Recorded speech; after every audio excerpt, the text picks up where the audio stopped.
Hi everyone. Chapter number 2 हम पढ़ रहे हैं प्लानिंग एंड डिसीजन मेकिंग, जो है मैनेजमेंट के या मैनेजर के बहुत इम्पॉर्टेंट फंक्शंस। बिजनेस मैनेज करने के लिए मैनेजर को प्लानिंग डिसीजन मेकिंग करना बहुत ज़रूरी होता है। अब इस चैप्टर में हम काफ़ी सारी और भी चीज़ें पढ़ रहे हैं। लास्ट लेक्चर में हमने स्टार्ट किया था मैनेजमेंट बाय ऑब्जेक्टिव्स। अब आज उसी के रिलेटेड एक क्वेश्चन और करना है हमें, और क्वेश्चन है हमारा explain the advantages of MBO. Management by objective का हमें एडवांटेजेस देखने हैं।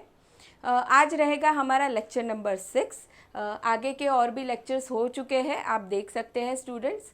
चलिए, अब मैनेजमेंट बाय ऑब्जेक्टिव्स हमने पढ़ा था कि वहाँ पे होता क्या है, मैनेजर एंड सबॉर्डिनेट्स, मतलब सुपीरियर एंड एम्प्लॉयज़ या सबॉर्डिनेट्स हम कहेंगे, साथ मिलकर ऑब्जेक्टिव्स को सेट करते हैं एंड उसके अकॉर्डिंगली वो काम करते हैं कि क्या एक्शंस लेने होंगे उस ऑब्जेक्टिव को अचीव करने के लिए। सबॉर्डिनेट्स क्या क्या काम करेंगे, वो चीज़ें सारी ही प्लानिंग की जाती है। एंड उसके बाद जब सबॉर्डिनेट काम कर लेते हैं, एम्प्लॉयज़ काम कर लेते हैं, उसके बाद उसके काम को इवैल्यूएट किया जाता है। इवैल्यूएट का मतलब है कि उसके काम को चेक किया जाता है कि एज़ पर प्लानिंग एम्प्लॉय ने काम किया या नहीं किया, रिजल्ट्स अचीव किए या नहीं किए, ऑब्जेक्टिव को अचीव किया या नहीं किया। तो वहाँ पे मेनली दो चीज़ें आती है, एक तो प्लानिंग प्रोसेस भी आता है, दूसरी चीज़ आती है वो है कंट्रोलिंग, जहाँ पे एम्प्लॉय के या सबॉर्डिनेट के काम को इवैल्यूएट किया जाता है, चेक किया जाता है। अब ये चीज़ें हमने पढ़ ली थी कि मैनेजमेंट बाय ऑब्जेक्टिव होता क्या है। अब आज हमें देख रहे हैं उसके फ़ायदे क्या क्या है, एडवांटेजेस क्या क्या है। The main advantages of MBO are as follows. यहाँ पे उन लोगों ने हमें डायग्रामेटिकली बता दिया है कि कौन कौन से एडवांटेजेस होते हैं। डिटेल में हम एक एक करेंगे। प्लानिंग है, कंट्रोलिंग, इनोवेशन लाता है एमबीओ, कॉरपोरेट इमेज बढ़ाता है, team work, optimum use of resources, motivation लाता है एंड सक्सेशन प्लानिंग। अब ये सारी ही चीज़ें एक एक करके हम डिटेल में पढ़ते हैं। सबसे फर्स्ट पॉइंट देखते हैं, aids in planning. Management by objective क्या करता है, प्लानिंग करने में हेल्प करता है। अब एमबीओ में हम क्या करते हैं, सुपीरियर एंड सबॉर्डिनेट साथ मिलके डिसाइड करते हैं कि उन्हें क्या ऑब्जेक्टिव अचीव करना है। बिजनेस के ऑब्जेक्टिव बहुत सारे हो सकते हैं, जैसे ज़्यादा प्रॉफिट अर्न करना, या फिर नया प्रोडक्ट लाना, या फिर प्रोडक्ट में नए फीचर्स ऐड करना, या कोई नई ब्रांच ओपन करना। कोई भी ऑब्जेक्टिव बिजनेस का हो सकता है। एंड बिजनेस के अंदर भी रिस्पेक्टिव डिपार्टमेंट के ऑब्जेक्टिव सेट किए जाते हैं कि सुपीरियर एंड सबॉर्डिनेट डिसाइड करेंगे कि सबॉर्डिनेट को क्या क्या चीज़ें करनी है, क्या ऑब्जेक्टिव या क्या रिजल्ट अचीव करने हैं।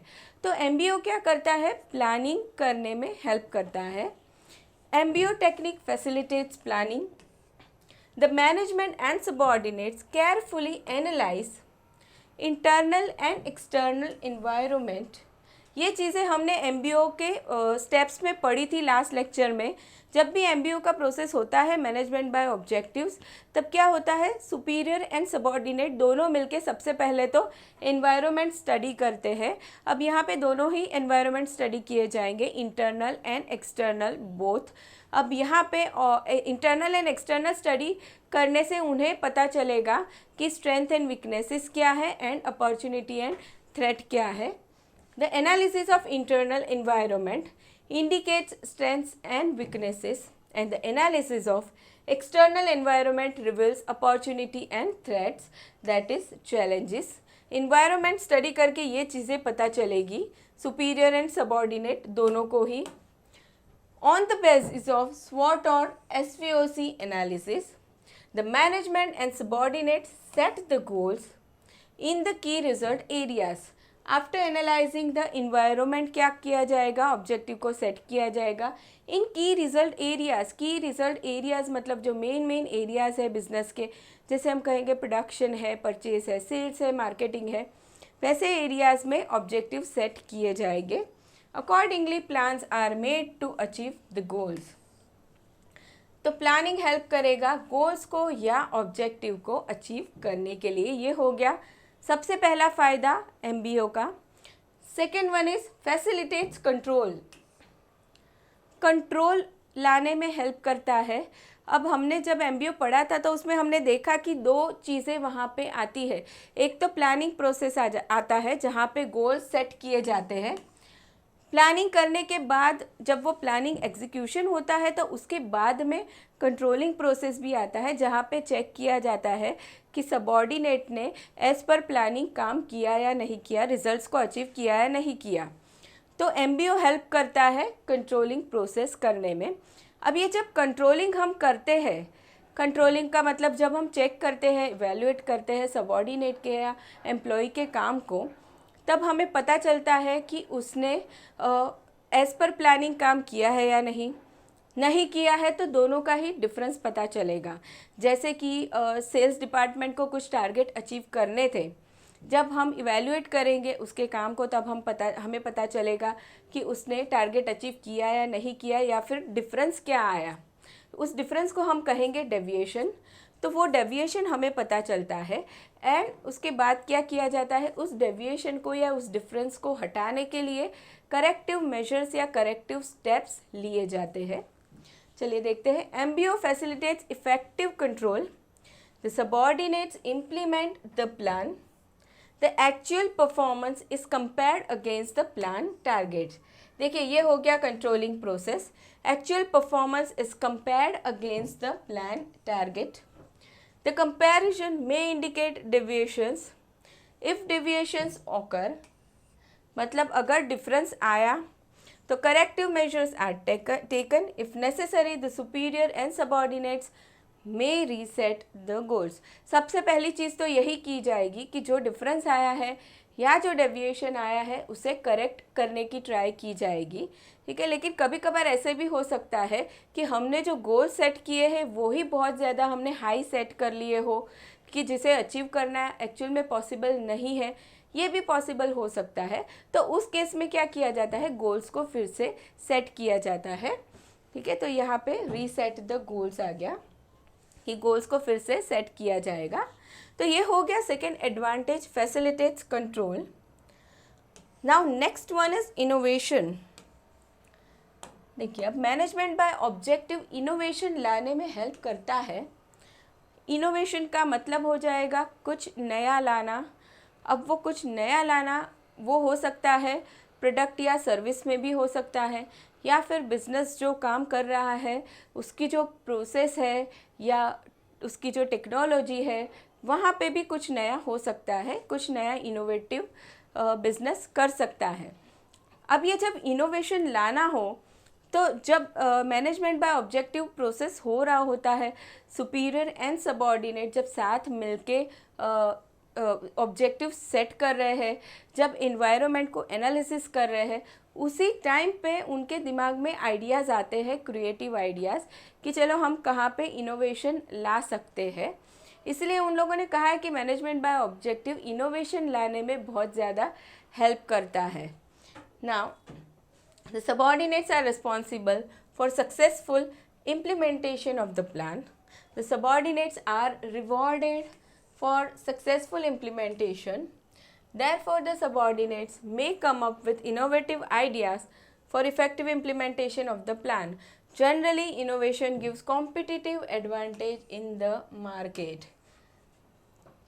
देखिए अब यहाँ पे उन लोगों ने बोला है कि अगर सबॉर्डिनेट जो है अच्छे से इनोवेशन लाता है, अच्छे से ऑब्जेक्टिव्स को फॉलो करता है, तो उसे क्या रिवॉर्ड किया जाता है, मतलब फाइनेंशियल बेनिफिट्स दिए जाते हैं, नॉन फाइनेंशियल बेनिफिट्स भी उसे दिए जाते हैं।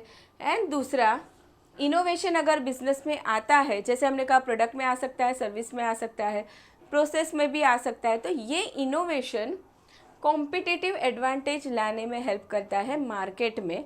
अब कॉम्पिटिटिव एडवांटेज का मतलब क्या हो जाएगा कि हमारे पास कुछ ऐसी अच्छी चीज़ है जो हमारे कॉम्पिटिटर से हम आगे जा सकते हैं, हमारे पास उससे भी ज़्यादा कुछ अच्छा है। जैसे कि हमने कुछ इनोवेशन लाया प्रोडक्ट में, तो हमारे कॉम्पिटिटर से भी हमने बेटर प्रोडक्ट बनाया, तो हमारे पास कॉम्पिटिटिव एडवांटेज आ गया। हम कस्टमर को ज़्यादा से ज़्यादा प्रोडक्ट सेल कर सकते हैं, कस्टमर को अट्रैक्ट कर सकते हैं। सेम वैसे ही मान लो हमने हमारे प्रोसेस में कुछ इनोवेशन लाया, तो उसकी वजह से क्या होगा, हमारी कॉस्ट कम हो सकती है, प्रॉफिट बढ़ सकते हैं, तो सेम मार्केट में हम कॉम्पिटिटिव एडवांटेज में आ गए। ठीक है, इसलिए इनोवेशन हमेशा कॉम्पिटिटिव एडवांटेज लाने में हेल्प करता है। Now next advantage is corporate image. देखिए, कॉर्पोरेट इमेज का मतलब हो जाता है मार्केट में बिजनेस की क्या इमेज है, क्या गुडविल है। ठीक है, अब ये गुडविल कैसे बनती है, तो बिजनेस अगर अच्छे से काम कर रहा है, अच्छा प्रॉफिट कर रहा है, अच्छा गुड्स एंड सर्विसेज दे रहा है कस्टमर्स को, तब जाके अच्छी कॉर्पोरेट इमेज बनती है मार्केट में बिजनेस की। अब मैनेजमेंट बाय ऑब्जेक्टिव अच्छे से किया गया है, ऑब्जेक्टिव बहुत अच्छे से सेट किए हैं, सुपीरियर एंड सबॉर्डिनेट ने मिलके, सबॉर्डिनेट्स ने उनका इम्प्लीमेंटेशन भी बहुत अच्छा किया है, ऑब्जेक्टिव्स को अचीव कर लिया है, तो ये चीज़ कॉर्पोरेट इमेज लाने में बहुत ही हेल्प करती है।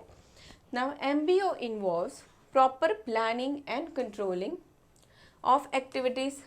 The subordinates get active support from the superior to or top management. यहाँ पे क्या हो रहा है, दोनों साथ मिलकर ऑब्जेक्टिव सेट कर रहे हैं एंड सबॉर्डिनेट को अच्छा खासा सपोर्ट भी मिलता है सुपीरियर के पास से। Therefore, MBO enables the organization to achieve better result. इन सारी वजहों की रीज़न की वजह से क्या होता है, ऑर्गेनाइजेशन या बिजनेस बेटर रिजल्ट्स अचीव करता है। What is better results, sales ज़्यादा होता है, अच्छा उसकी वजह से प्रॉफिट ज़्यादा होता है, या फिर कॉस्ट कम होती है।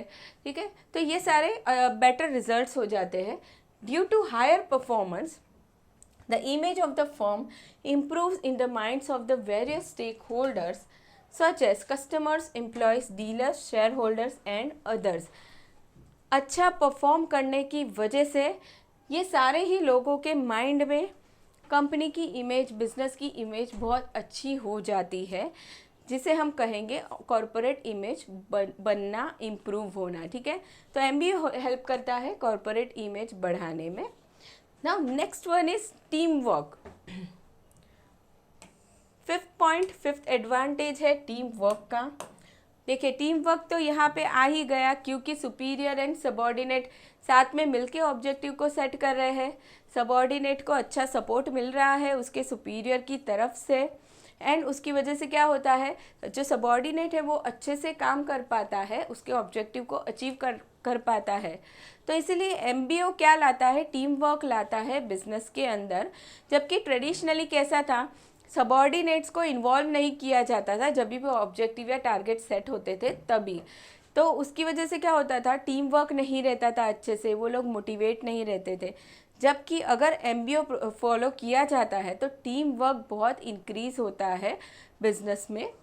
Now there is good interaction between management and subordinates in setting goals and in monitoring of performance. The constant interaction helps to develop good relation between superior and subordinate. दोनों साथ मिलके ऑब्जेक्टिव भी set कर रहे हैं, implementation भी हो रहा है, एंड इवेल्युएशन जो कंट्रोलिंग प्रोसेस है वो भी अच्छे से हो रहा है। ठीक है, इसकी वजह से क्या हो रहा है, कांस्टेंट इंटरेक्शन होता है उन लोगों का एंड टीम वर्क बढ़ता है। Good relations in turn lead to better team work. Team work brings success to the organization. Team work की वजह से सक्सेस आती ही है बिजनेस में। Now next advantage is optimum use of resources. चलिए, ऑप्टिमम यूज़ ऑफ रिसोर्सेज करने में हेल्प करता है MBO, मैनेजमेंट बाय ऑब्जेक्टिव। अब रिसोर्सेज की बात करेंगे तो बिजनेस में रिसोर्सेज होते हैं, फिज़िकल रिसोर्सेज होते हैं, जैसे लैंड होती है, कैपिटल होता है, ठीक है, फिर मटेरियल होता है, मशीनरी होता है, काफ़ी सारे रिसोर्सेज बिजनेस में लाए जाते हैं जब बिजनेस चलता है। अब इन रिसोर्सेज का कैसा यूज़ करना होता है, मैक्सिमम यूज़ करना होता है। अब यहाँ पे मैक्सिमम यूज़ कैसे होगा अच्छे से, क्योंकि सुपीरियर क्या कर रहे हैं, सबॉर्डिनेट का ओपिनियन ले रहे हैं, उनको भी साथ रख रहे हैं जब ऑब्जेक्टिव सेट कर रहे हैं तभी। तो सबॉर्डिनेट जो एक्चुअल में काम करने वाला है, एम्प्लॉय जो एक्चुअल में काम करने वाला है, वो अच्छे से बता पाता है कि रिसोर्सेज को कहाँ यूज़ करना है बेटर वे में। उसकी वजह से क्या होता है, वेस्टेज कम होता है and optimum use of resources होता है। Now MBO technique facilitates optimum use of resources. The management and employees carefully set targets in key result areas in accordingly frame plans. देखिए मैनेजमेंट एंड एम्प्लॉयज़ दोनों set करने वाले हैं target को इन की result areas. The subordinates implement the plan under the guidance of the management. The employee are motivated for higher performance. Thus there is optimum use of resources such as physical resources, capital resources and manpower. ये सारे ही resources का maximum use किया जाता है and wastage उसका try की जाती है कि कम से कम वेस्टेज हो. Now next advantage is motivation. चलिए मोटिवेशन की बात करेंगे. तब यहाँ पे मोटिवेट किसको करना है, सबॉर्डिनेट को करना है, एम्प्लॉयज़ को करना है, राइट. अब MBO में क्या किया जाता है, सबॉर्डिनेट के ओपिनियन को कंसीडर किया जाता है, सबॉर्डिनेट को साथ रख के ही ऑब्जेक्टिव को सेट किया जाता है. इसके लिए वो लोग मोटिवेट हो जाते हैं. एंड दूसरा, जब प्लान को इम्प्लीमेंट करना है तब भी एम्प्लॉय को बहुत मोटिवेट किया जाता है, उन्हें फाइनेंशियल नॉन फाइनेंशियल बेनिफिट्स दिए जाते हैं. उसकी वजह से क्या होता है, एम्प्लॉयज़ या सबॉर्डिनेट बहुत अच्छे से परफॉर्म करते हैं, हायर एफिशिएंसी से वो लोग काम करते हैं. Now the MBO technique enables the firm to attain higher performance on account of effective planning and control. The subordinates are motivated to fulfill their responsibilities to achieve targets as they are personally involved in setting the targets. देखिए subordinate को क्या कहा जाता है, उन्हें motivate किया जाता है कि आप अच्छे से काम करो क्योंकि आपने ही टारगेट सेट किए हैं.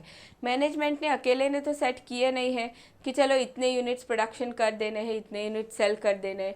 सिर्फ मैनेजमेंट ने तो डिसाइड किया नहीं है, सबॉर्डिनेट को भी साथ में रखा ही है at the time of planning.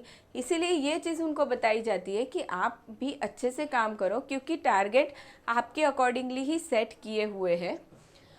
Due to higher performance the management motivates the subordinates by giving higher incentives.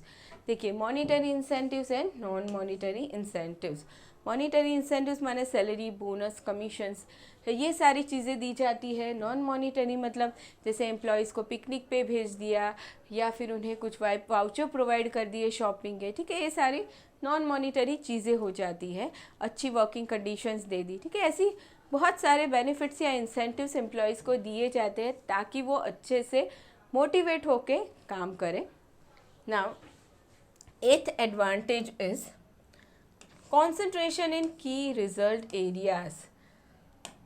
देखिए की रिजल्ट एरियाज़ मतलब जो बिज़नेस के मेन फंक्शंस हम कहेंगे, जैसे मार्केटिंग है, परचेज़ है, प्रोडक्शन है, सेल्स है, फाइनेंस है, ठीक है, ये सारे बिज़नेस के की रिज़ल्ट एरियाज़ हो जाते हैं. अब की रिज़ल्ट एरियाज़ के अंदर ही ऑब्जेक्टिव सेट किए जाते हैं. सबॉर्डिनेट को साथ में रख के मैनेजमेंट और सबॉर्डिनेट दोनों मिलके सारे ही की रिज़ल्ट एरिया में ऑब्जेक्टिव सेट करते हैं एंड फिर रिस्पेक्टिव डिपार्टमेंट को उनके ऑब्जेक्टिव्स को अचीव करना होता है. तो under MBO goals are set in key result areas relating to production और operations, marketing, finance and human resource activities are directed to attain the goals set in key result areas. of course अब जो objective set किया है कोई भी की result area में, तो उस ऑब्जेक्टिव के रिलेटेड ही एक्टिविटीज़ भी प्लान की जाएगी ताकि उस ऑब्जेक्टिव को अचीव किया जा सके. Emphasis is placed on result rather than mere activities. Therefore, MBO is result-oriented activity which focuses achievement of goals in key result areas. MBO को क्या कहा है? Result-oriented activity. जो ऑब्जेक्टिव सेट किए हैं उसके ऊपर ही फोकस किया जाता है एंड उसके रिलेटेड सारी एक्टिविटीज़ प्लान की जाती है। एंड कंट्रोलिंग भी जब होता है, इवैल्यूएशन भी जब होता है एम्प्लॉय के काम का, तब भी चेक किया जाता है कि उसने रिजल्ट्स या ऑब्जेक्टिव जो सोचा था वैसे अचीव किए या नहीं। तो हमेशा फोकस रिजल्ट पे ही रहेगा, इसलिए उसे रिजल्ट ओरिएंटेड एक्टिविटी कहा गया है। Now next advantage is succession planning. देखिए, now what is succession planning. Succession planning हो जाता है एक एम्प्लॉय अच्छे से अगर वो काम कर रहा है तो उसे हम हायर पोस्ट पे भेज सकते हैं। ठीक है, तो अब यहाँ पे मैनेजमेंट बाय ऑब्जेक्टिव में की रिज़ल्ट एरिया में जितने भी की रिज़ल्ट एरिया है वहाँ पे ऑब्जेक्टिव सेट किए जाते हैं। ठीक है, ऑब्जेक्टिव सेट करके उसके अकॉर्डिंगली एक्टिविटीज़ प्लान की जाती है एंड फिर परफॉर्मेंस को एवेल्यूएट किया जाता है। तो ये सारी ही चीज़ें अगर कोई एम्प्लॉय या लोअर लेवल पे जो मैनेजर है वो अच्छे से कर रहा है तो फिर उसे हायर पोस्ट पे प्रमोट किया जा सकता है। तो under MBO technique junior managers develop good skills in planning, organizing, directing and controlling while handling their task under the guidance of senior managers। क्योंकि सबॉर्डिनेट को साथ रख के ही यहाँ पे प्लानिंग किया जाता है, तो वो जो सबॉर्डिनेट है वो भी सीख जाता है प्लानिंग करना, रिसोर्सेस लाना मतलब ऑर्गेनाइजिंग करना, उसके अंडर के जो लोग हैं उसे गाइड करना मतलब डायरेक्टिंग करना, कंट्रोलिंग करना, ये सारी चीज़ें वो भी सीख जाता है। Now thus the MBO technique facilitates succession planning in the organization। The junior managers can be promoted to higher level post as and when the need arises। देखिए, जब भी रिक्वायरमेंट होती है तो जूनियर मैनेजर को हायर पोस्ट पे promote किया जा सकता है, उसको कहा जाता है सक्सेशन प्लानिंग करना। ठीक है, चलिए ये हो गया 9th एडवांटेज। आगे बढ़ते हैं 10th कॉम्पिटिटिव एडवांटेज। देखिए, अब कॉम्पिटिटिव एडवांटेज क्या होता है। मार्केट में हम हमारे कॉम्पिटिटर से किसी चीज़ में अच्छे हैं, बेटर है, तो ये हमें एक कॉम्पिटिटिव एडवांटेज देता है। मान लो हमारा प्रोडक्ट अच्छा है या फिर हम कुछ ऑफ़र दे रहे हैं वो अच्छी है, या फिर हमारे बिजनेस के पास कुछ प्रोसेस है जिसकी वजह से हमारी कॉस्ट कम हो सकती है बाकी लोगों के हिसाब से। तो ये सारे चीज़ें कॉम्पिटिटिव एडवांटेज देती है हमें मार्केट में, जिससे हम आगे आ सकते हैं हमारे कॉम्पिटिटर्स के मुकाबले। तो एमबीओ प्रोसेस हमें हेल्प करता है कॉम्पिटिटिव एडवांटेज लाने में। The MBO technique may enable the firm to gain competitive advantage in the market. The management comes up with proactive decisions, they comes up with innovative design or model, creative promotion schemes, effective customer relationship techniques etc। देखिए, यहाँ पे क्या कहा उन लोगों ने, जब भी मैनेजमेंट बाय ऑब्जेक्टिव प्रोसेस होता है, प्लानिंग किया जाता है, उसी टाइम पे क्या होता है, सुपीरियर एंड सबॉर्डिनेट दोनों मिलकर कुछ इनोवेटिव, कुछ नया सोचते हैं। ठीक है, प्रोएक्टिव डिसीजन ले लेते हैं उसी टाइम पे।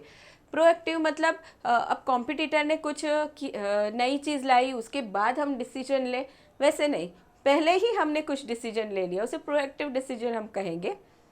प्रोएक्टिव डिसीजन लिए जाते हैं, उसकी वजह से कॉम्पिटिटिव एडवांटेज आता है। अब ये प्रोएक्टिव डिसीजन कुछ भी हो सकता है, इनोवेटिव डिज़ाइन या मॉडल हो सकता है, प्रमोशन स्कीम हो सकती है, या फिर इफ़ेक्टिव कस्टमर रिलेशनशिप टेक्निक्स भी हो सकती है।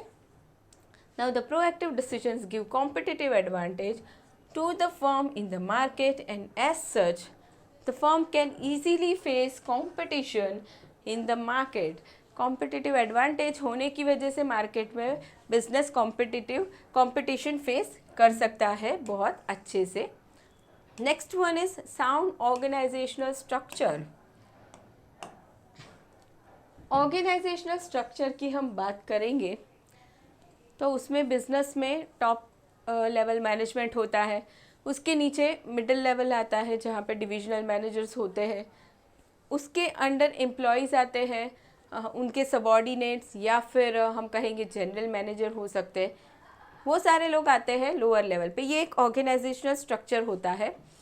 सब बिजनेस का उनके अकॉर्डिंगली चेंज होते रहता है स्ट्रक्चर, कि बिज़नेस की साइज़ कैसी है, नेचर ऑफ बिज़नेस कैसा है, उसके हिसाब से, ठीक है।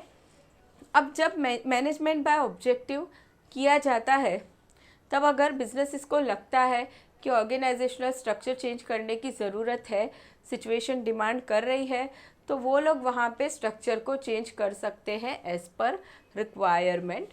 Now under MBO technique the organization structure is subject to periodic review. देखिए, पीरियोडिक मतलब टाइम टू टाइम उसे रिव्यू किया जाता है, चेक किया जाता है, किसको, ऑर्गेनाइजेशन स्ट्रक्चर को। Necessary changes are made in the organization structure to suit the needs of the organization. अगर नीड है, रिक्वायरमेंट है स्ट्रक्चर चेंज करने की, तो किया जाता है। फॉर इंस्टेंस, अ फर्म में introduce a new strategy of expansion and modernization, the existing structure may not be suitable to handle the new strategy। देखिए, अगर बिजनेस ने नया कुछ सोचा है स्ट्रेटजी एक्सपांशन या मॉडर्नाइजेशन करने के लिए, तो एग्जिस्टिंग जो स्ट्रक्चर है वो काम नहीं करेगा, उसको चेंज करने की अगर ज़रूरत है तो करना पड़ेगा। Now therefore changes may be made in the organization structure to deal with the new strategy. A new strategic business unit may be created to handle the new strategy। ज़रूरत है तो नया स्ट्रेटेजिक बिजनेस यूनिट क्रिएट किया जाएगा या बनाया जाएगा, ठीक है। तो ये हो गया sound organizational structure. Next one is objective evaluation. देखिए, ऑब्जेक्टिव इवैल्यूएशन, ऑब्जेक्टिव मतलब जो गोल्स हमने सेट किए थे उनको इवैल्यूएट करना। इवैल्यूएट करना मतलब चेक करना कि हमने जो गोल सेट किए थे उसके अकॉर्डिंगली काम हुआ या नहीं। सुपीरियर एंड सबऑर्डिनेट दोनों मिलके जो गोल सेट कर रहे थे, अब उस गोल के अकॉर्डिंगली एम्प्लॉय ने काम किया या नहीं किया, वो इवैल्यूएशन होता है यहाँ पे MBO के अंदर। MBO facilitates objective evaluation of subordinates. This is because performance of the subordinate is measured against planned targets.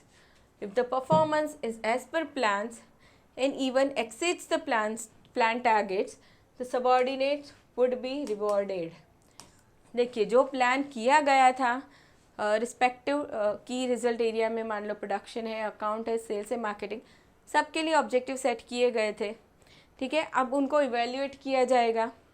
तो जिसने भी एज पर प्लानिंग अचीवमेंट कर लिया है या फिर प्लान टारगेट से कुछ ज़्यादा भी अचीवमेंट कर लिया है, तो उन्हें रिवॉर्ड मिलेगा। रिवॉर्ड मतलब सैलरी, बोनस, कमीशन अच्छा मिलेगा। लेकिन अगर उसने कम किया है काम, तो क्या होगा, टारगेट्स कम अचीव किए तो उसे वो सारे ही इंसेंटिव्स या रिवॉर्ड नहीं मिलेंगे। Now generally in professional firms the superior at the time of performance evaluation does not get carried away by impression management tactics adopted by subordinate। देखिए, बड़े बड़े जो फॉर्म्स होते हैं जहाँ पे प्रोफेशनली मैनेजमेंट किया जाता है बिजनेस का, वहाँ पे मैनेजर्स क्या करते हैं, स्ट्रिक्टली वो एम्प्लॉयज़ के परफॉर्मेंस को ही देखते हैं।